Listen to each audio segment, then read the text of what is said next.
অনুজার হাত থেকে এবার মোনালিসাকে বাঁচাতে ঋতুজা নিজেই অনুজাকে গুলি করে দিল পুলিশের সামনে। হ্যাঁ বন্ধুরা, এমনটা হতে চলেছে আজকের পর্বে।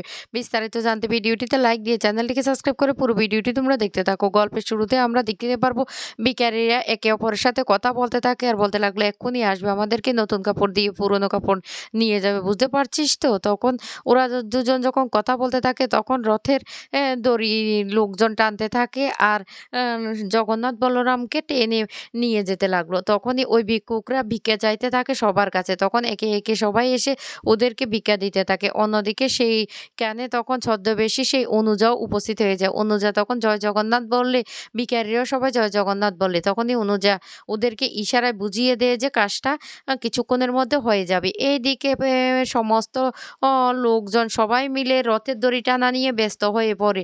আর পুরোহিত মশাইরা তখন বলতে লাগলো আপনারা কোনো চিন্তা করবেন না, এই তো কিছুক্ষণের মধ্যে আমাদের রথ এখান থেকে নিয়ে যাওয়া হবে। অন্যদিকে দেখা যায় ভিখারি ছদ্মবেশে সে কম্পাসও এসে সেখানে বসে পড়ে, কিন্তু অনুজা সেটা টের পায়নি। এদিকে মোনালিসা বাড়ির সবাইকে বলতে লাগলো বিহান কোথা, আমি বিহানের সাথে কথা বলবো।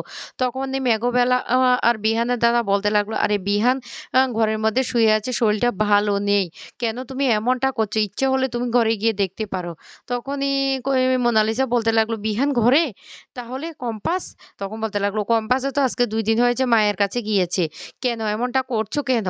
তখন মোনালিসা বলতে লাগলো প্রান্তিক বাবু, প্রান্তিক বাবু কোথায়? আমার তো মনে হয় ওরা ৩ জন একসাথে আছে। ওরা কিচ্ছু না কিছু করার প্ল্যান করছে। অরিন তখন বলতে লাগলো মোনা তুমি এইভাবে টেনশন করো না। কি হয়েছে আমাকে সবটা খুলে বলো তো। তখন মোনালিসা সবটা খুলে বলে।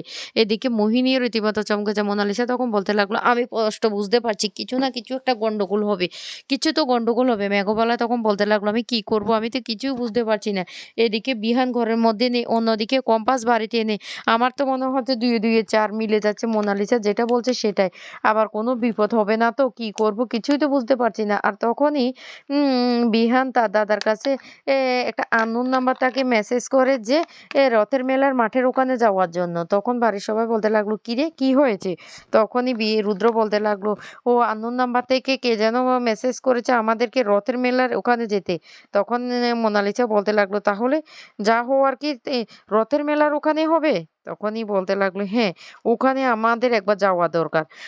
এই কথা বলে বাড়ির সবাই তখন সেখানে যাওয়ার জন্য বেরিয়ে পড়তে থাকে। এদিকে মোনালিসা তখন বলতে লাগলো ঋতুজা আন্টি কোথায়? ঋতুজা আন্টিকে দেখতে পাচ্ছি না। আমার মনে হয় ঋতুজা আন্টি সবটা জানে।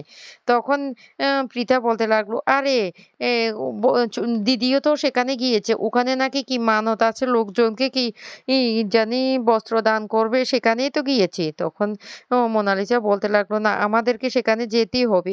অন্যদিকে দেখা যায় বিহান ছদ্মবেশে এসে সমস্ত ভিখারিদেরকে বস্ত্র দান করতে থাকে আর খাবার দিতে থাকে। তখন ঋতুজা দূর থেকে দেখে বলতে লাগলো আরে ঋতু তুই না বলেছিলি তোর ছেলে এমন ছেলে বানিয়েছিস, এখন দেখ তোর ছেলে না বউকে ফেলে অন্য মেয়ে নিয়ে মন্দিরে এসে ঘুরছে। তুই কি ছেলে বানিয়েছিস বুঝতে পারছিস? এইদিকে কম্পাস বিহানকে যখনই খাবার দিতে আসে তখন সে ইশারায় সবটা বুঝিয়ে দেয়। বিহান তখন সবটা বুঝে যায়। তারপরে বিহান সেই ছদ্মবেশী অনুজাকে দেখে তখন বলতে লাগলো, "মা তুমি এখানে?" তখনই অনুজা বলতে লাগলো, "আরে বাবা আমি তো এখানে আসতামই। তুই এখানে? সাথে এটা কাকে নিয়ে এসেছিস?" তখন বলতে লাগলো, "এটা আমার ফ্রেন্ড। ও না বিদেশ থেকে এসেছে। ও কোনোদিন আমাদের এসব কালচার দেখেনি, সেইজন্য সে এখানে এসেছে।" তখন বলতে লাগলো, "তুই কম্পাসের কাছে যাবি না?" এই কথা বলতে তখন বলতে লাগলো, "হ্যাঁ, হ্যাঁ আমি যাবো তো কম্পাসের কাছে যাবো। এখান থেকে গিয়ে কম্পাসের কাছে যাবো।" এদিকে কম্পাস দূর থেকে সবটা দেখতে থাকে আর বলতে লাগলো, "তুমি আন্দাজও করতে পারবে না আজকে কি হতে চলেছে।" আর তখন হঠাৎ করে একটা গাড়ি চলে আসে। আর ওই গাড়ি থেকে অনেকগুলো লোক একসাথে নেমে পড়ে। তখন সেখানে পুরোহিতরা বলতে লাগলো, "আপনারা এসেছেন বাবু? এই তো লোকজন এসে আপনাদের জন্যই অপেক্ষা করছে।" তখন ওরা বলতে লাগলো, "হ্যাঁ, হ্যাঁ আমরা এসে গেছি।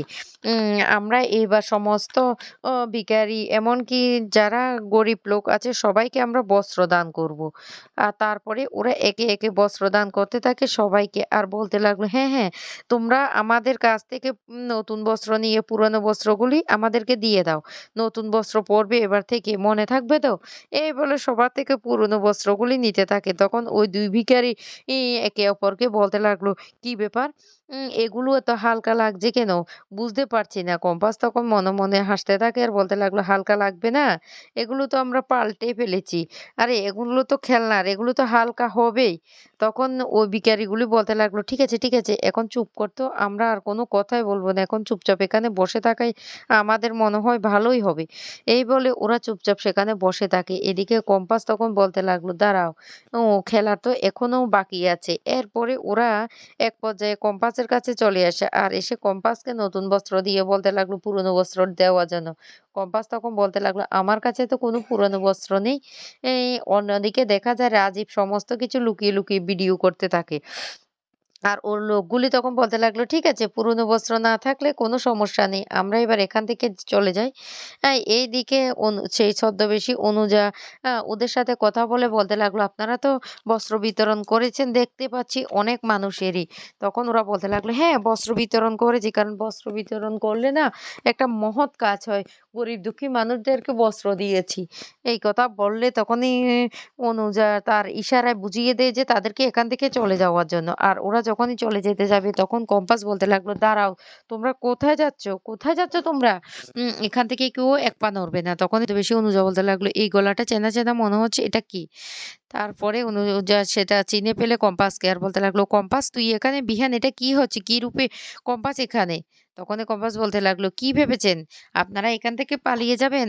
আর আপনি? আপনি কি ভেবেছেন? আপনি যে অনু আম্মা সেটা আমরা বেশ ভালো করে বুঝতে পেরেছি। আপনি মায়ের যমজ বোন অনুযা। আর আপনারা মিলে সবাই এভাবে অস্ত্র ব্যবসা করছেন সেটা কি আমরা বুঝতে পারব না?" তখন বিহান বলতে লাগলো, "হ্যাঁ, কি ভেবেছিলেন? আপনি যে অস্ত্রগুলি রেখেছিলেন সমস্ত অস্ত্রগুলি এই প্রান্তিকের লোকে সেখান থেকে সরিয়ে ফেলেছে। এমনকি প্রমাণসহ সবগুলি পুলিশের হাতে জমা অলরেডি পড়ে গেছে। আর সমস্ত ভিডিও আমরা করে রেখেছি। এবার এখান থেকে পালানোর আর কোনো পথ নেই।" তখনই অখিলেশ, কিঞ্জল এমনকি বাড়ির সবাই রীতিমতো চমকে যায়। এরপরে সেই ঋতুজা চলে আসে আর এসে বলতে লাগলো, "কি ভেবেছিস তুই আমাকে আটকে রেখে এই অবৈধ কাজকর্ম চালিয়ে যাবি? কেন এমনটা করলি তুই আমার সাথে?" কম্পাস তখন বলতে লাগলো, "অনু আম্মা তোমার খেলা শেষ হয়ে গেছে। অনেক অন্যায় করেছো তুমি আমাদের পরিবারের সাথে, মায়ের সাথে। এবার তোমাকে না আর ছাড়া যাবে না। তোমাকে এবার পুলিশে আমরা দেব।" ঋতুজা তখন বলতে লাগলো, "কেন?